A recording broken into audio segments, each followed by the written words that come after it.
Magandang araw mga katokers, mga katokis, mga katoshis. Welcome naman po sa ating panibagong vlog dito sa Toki Toshi Sports.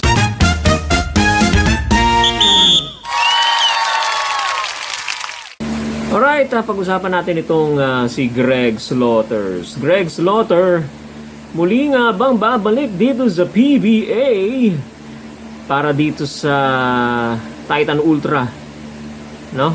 Malaki ang nawala dito sa Titan Ultra mga kababayan dahil i-trade na nga nila itong si Calvin Abueva at malaki ang bawi, no, na gusto nilang mangyari dahil parang nawalan sila ng kumbaga ng starter player or star player na tutulong sa kanila para umangat sa standings.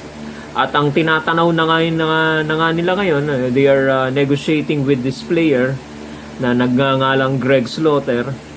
Hintay pa natin ma-finalize kung ano man na mapagkasunduan nila, kung pipirma ba ng kontrata itong si Greg Slaughter para sa Titan Ultra.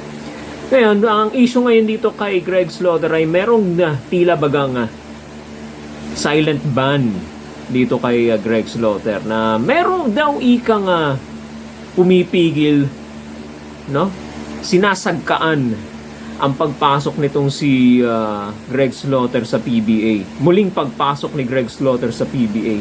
Kaya hindi matuloy-tuloy yung kontrata, hindi matuloy-tuloy yung negosasyon, hindi matuloy-tuloy eventually ang pagpasok niya sa PBA. Muling pagbabalik niya sa PBA. Ano kaya nangyayari dito? Sino kaya ang mayroong malaking galit dito kay Greg Slaughter, ano? Ako naman, kung ako tatanungin mga kababayan, bigyan nyo na ng chance dahil napakatagal na panahon na naman na yun na umalis siya. Medyo siguro meron siyang nasabi sa ibang tao, hindi nagustuhan ng ibang tao, no? Kaya naglaro siya sa ibang liga, no?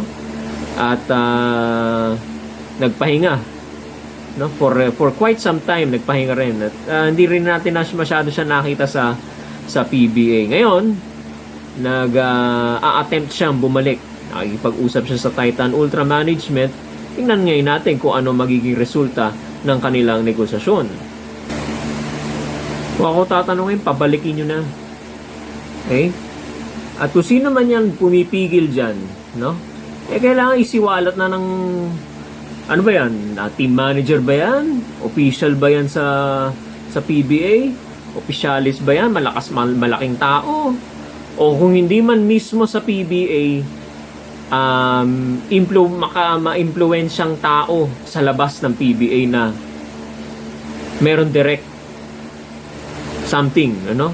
Direct attachment, no? Direct say sa mga tao sa PBA na baga parang kinokontrol niya yung mga aktibidades dyan sa loob ng opisina ng PBA para hindi matuloy ang pagbabalik ni Greg Slaughter. Kasi nagtataka yung ibang tao, ba't hindi matuloy-tuloy, no? Merong umi-impluwensya, no? Masasabi naman natin maganda laro ni Greg Slaughter. Kaya lang ang nakikita ko lang dito, huling na laro niya sa PBA, medyo hindi siya nakakaagapay talaga. Malaki siya, oo, kaya lang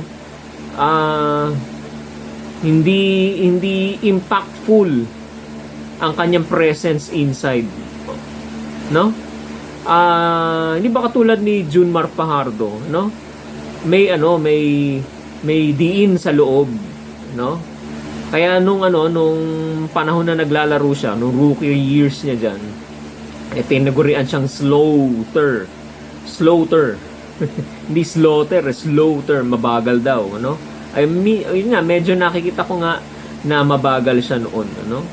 Mabagal siya sa loob, walang diin, walang puwersa, no? Pero tingnan ngayon natin, baka naman nag-improve. Bigyan natin ng chance para naman makakita tayo ng merong kahit papano ma-match up kay Junmar Fajardo. Okay? Para meron naman tayong makitang challenge na haharapin itong si Junmar Fajardo na medyo mas kapantay niya ng height, no?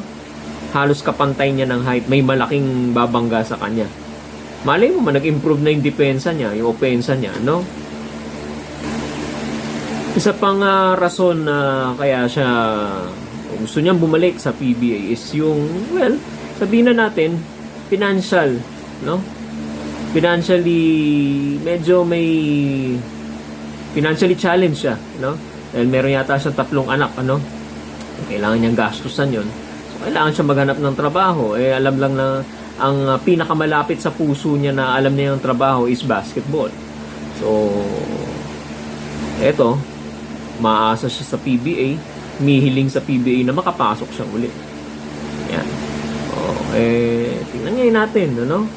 At baka naman po pwede na makabalik ulit itong si Greg Slaughter sa Philippine Basketball Association. Kayo mga kababayan, lahat ng comments nyo ilagay nyo sa baba.